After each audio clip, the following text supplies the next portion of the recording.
بیٹا ہم اپنے لیکچر کا آغاز کرتے ہیں، جس میں کہ میں آج آپ کو بتاؤں گی کہ غزوہ احد جو تھی اس کے کیا اسباب تھے اور کس بنا پر جو تھی یہ سٹارٹ ہوئی، اس کا آغاز کیوں ہوا۔ جنگ بدر آپ کو پتہ ہے کہ ایک عمرو بن الحضرمی کے قتل کا انتقام لینے کے لیے لڑی گئی تھی،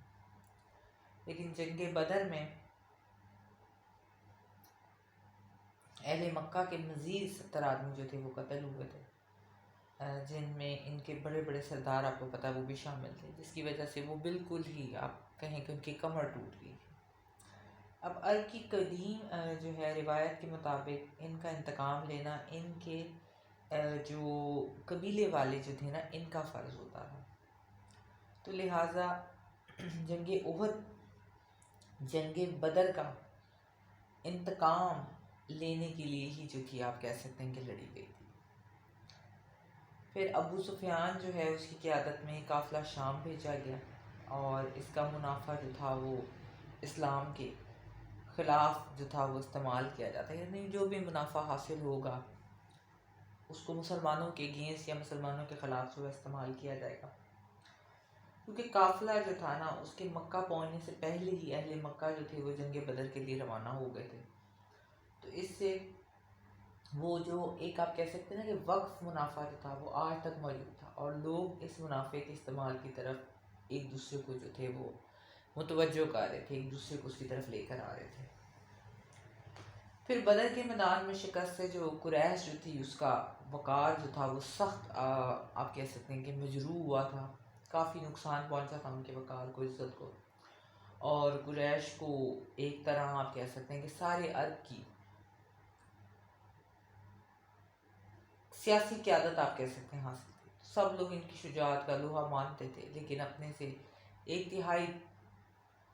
فاقہ مسحور کے ہاتھوں جو تھا وہ ایک شکست اس کو کھانی پڑی، اور اتنا بڑا ایک یہ انجام تھا کہ قریش کا سارا وقار جو تھا نا بیٹا وہ خاک میں مل گیا، اور جنگ احد دراصل اس وقار ہی کو آپ کہہ سکتے ہیں کہ دوبارہ حاصل کرنے کے لیے، ظاہر ہے کہ جب آپ کو شکست حاصل ہو تو آپ اس کا انتقام لینے کے لیے کرتے ہیں۔ تو بیسیکلی جو غزوہ احد تھی نا، یہ غزوہ بدر میں جو انہوں نے اپنا کھویا ہوا مقام جو تھا اس کو حاصل کرنے کے لیے، اپنے وقار کی بحالی کے لیے انہوں نے لڑی تھی۔ پھر بیٹا ایک معاشی دباؤ جو تھا وہ بھی تھا، تو مدینہ کی جو آزاد اسلامی ریاست کو آپ کہہ سکتے ہیں کہ تسلیم کرنے کے معنی یہ تھے کہ اہل مکہ جو ہیں وہ اس شاہراہ پر مسلمانوں کا قبضہ تسلیم کر لیں، چونکہ مکہ سے شام کی طرف جو آپ کو پتہ جاتی تھی تجارتی راستہ، اور جو مدینہ کے بالکل قریب سے وہ گزرتا تھا، تو یہ شاہراہ دراصل اہل مکہ کی ایک آپ کہہ سکتے ہیں کہ معاشی خوشحالی کا سب سے بڑا ذریعہ تھی، اور وہ اس کو اتنی آسانی سے مسلمانوں کو حوالے کرنے کے لیے نا آپ کہہ سکتے ہیں کہ وہ تیار نہیں تھے، یعنی وہ نہیں چاہتے تھے کہ وہ مسلمانوں کو ایک چیز بہت ہی آسانی سے دے دیں، تو لہٰذا مسلمانوں نے مکہ سے عراق کو جانے والے راستے پر بھی پہرا جو تھا وہ بٹھانا شروع کر دیا تھا،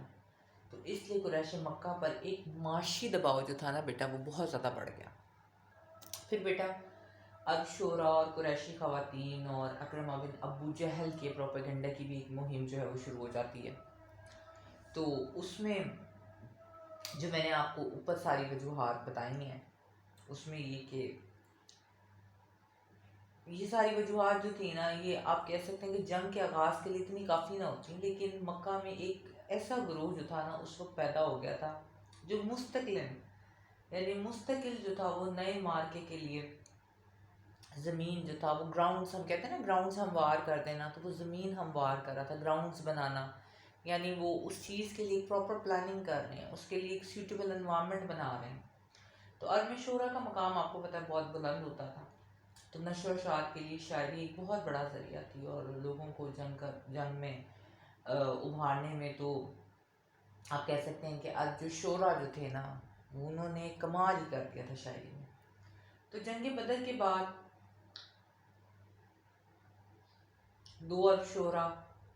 عمر و جمی اور مسافہ لوگوں میں جذبہ انتقام پیدا کرنے میں ہر وقت مصروف رہے تھے،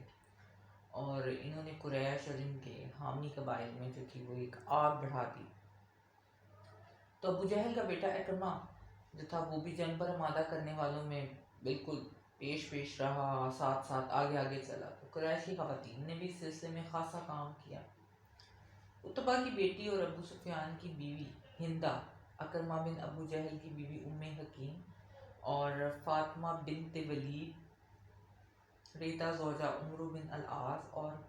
خناس والدہ ماسب بن عمیر نے، آپ کہہ سکتے ہیں کہ کافی تان و تشریح سے